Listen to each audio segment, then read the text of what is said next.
नमः शिवाय दोस्तों, आप सभी का मेरे चैनल नारायण रत्नावली में स्वागत है। दोस्तों, आज की वीडियो में शिव पुराण की श्रृंखला में हम चर्चा करेंगे रुद्र संहिता के युद्ध खंड की। नारद जी ब्रह्मा जी से पूछते हैं, हे ब्रह्मा जी, पराक्रमी भगवान शंकर ने एक ही बाण से एक साथ दैत्यों के तीनों पुरों को एक साथ किस प्रकार जलाया, मुझे विस्तार से बताइए। तब ब्रह्मा जी ने कहा, जब शिव कुमार कार्तिकेय ने तारकासुर को मार डाला था, तब उसके तीनों पुत्रों को महान दुख हुआ। उनमें तारकाक्ष सबसे ज्येष्ठ था, विद्युन्माली मंझला था और छोटे का नाम कमलाक्ष था। उन तीनों में समान बल था। तीनों ने भोगों का परित्याग करके मेरु पर्वत की एक गुफा में जाकर अद्भुत तपस्या आरंभ की। वहां उन्होंने हजारों वर्षों तक ब्रह्मा जी की प्रसन्नता के लिए अत्यंत उग्र तप किया। तब ब्रह्मा जी उनकी तपस्या से प्रसन्न होकर उन्हें वर देने के लिए प्रकट हुए और ब्रह्मा जी ने कहा, मैं तुम लोगों की तपस्या से अत्यंत प्रसन्न हो गया हूँ। तुम लोगों ने यह तपस्या किस उद्देश्य से किया है, मुझे बताओ। तब दैत्य बोले, यदि आप हम पर प्रसन्न हैं और हमें वर देना चाहते हैं तो यह वर दीजिए कि समस्त प्राणियों में हम सबके लिए अवध्य हो जाए, हमें कोई मार नहीं पाए। यदि आप हमें स्थिर कर दे, हमारे रोग शत्रु सभी नष्ट हो जाए और कभी भी हमारी मृत्यु नहीं हो, हम लोग अजर अमर हो जाए। ब्रह्मा जी ने कहा, अमरत्व सभी को नहीं मिल सकता है। तुम लोग अपना यह विचार छोड़ दो। इसके अतिरिक्त तुम कोई भी अन्य वर मांग लो। दैत्यों ने कहा, हम लोग प्रबल पराक्रमी हैं। हमारे पास कोई ऐसा घर नहीं है जहां हम शत्रुओं से सुरक्षित रहकर सुखपूर्वक निवास कर सके।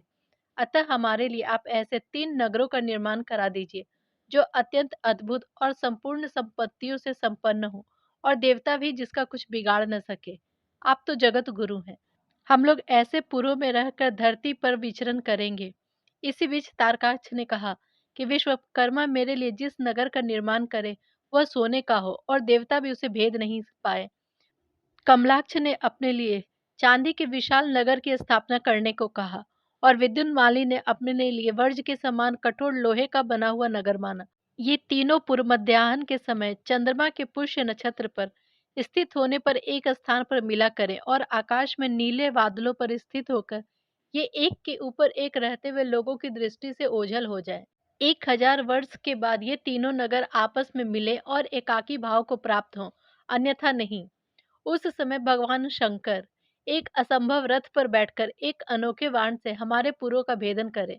किंतु भगवान शंकर सदा हम लोगों के वंदनीय और पूजनीय हैं, अतः वे हम लोगों को कैसे भस्म करेंगे।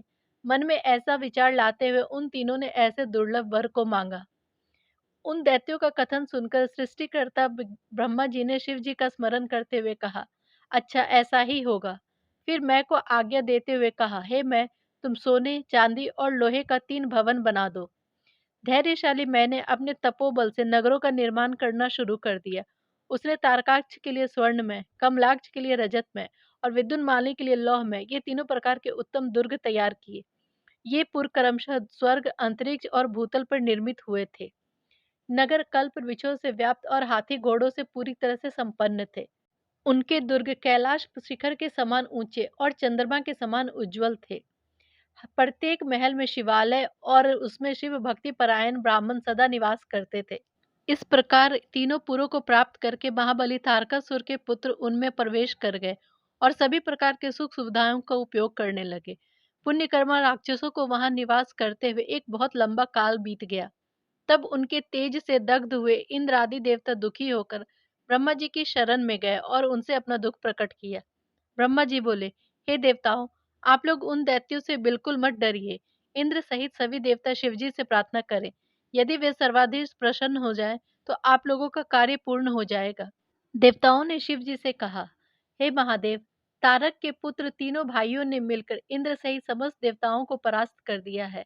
उन्होंने त्रिलोकी को तथा मुनीश्वरों को अपने अधीन कर लिया है और संपूर्ण सिद्ध स्थानों को नष्ट भ्रष्ट करके सारे जगत को दुखी कर रखा है। वे तारक पुत्र समस्त प्राणियों के लिए अवध्य हैं, उन्हें कोई मार नहीं सकता।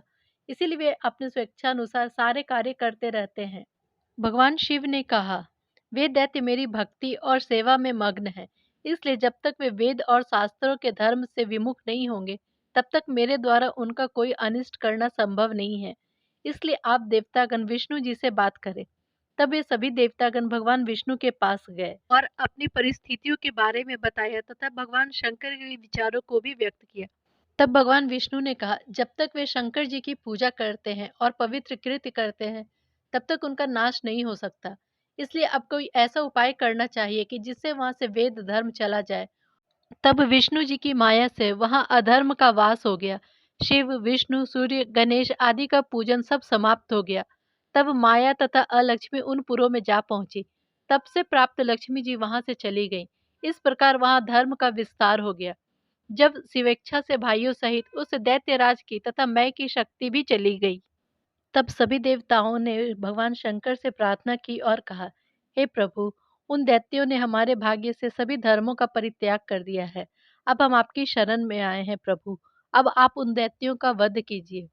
तब शिव जी ने कहा, उन दैत्यों को और उन दैत्यों के तीनों पुरों को मैं नष्ट कर सकता हूँ, इसमें कोई संशय नहीं है। परंतु वे महादैत्य मेरे भक्त थे, उनका मन हमेशा मुझ में लगा रहता था। इस समय उन्होंने धर्म का परित्याग कर दिया है। क्या वे मेरे ही द्वारा मारने योग्य हैं? तब ब्रह्मा जी बोले, परमेश्वर, आपके आदेश से ही तो उन्हें मोह में डाला गया था। इस समय अवश्य ही उन्होंने आपने धर्म का परित्याग कर दिया है और वे आपकी भक्ति से विमुख हो गए हैं। लेकिन आपके सिवा कोई दूसरा उनका वध नहीं कर सकता है। तब शिवजी बोले, ना तो मेरे पास कोई महान दिव्य रथ है, ना ही उपयुक्त सारथी है, और ना ही संग्राम में विजय दिलाने वाला धनुष बाण ही है, जिन्हें लेकर मैं उन दैत्यों का वध कर सकूं।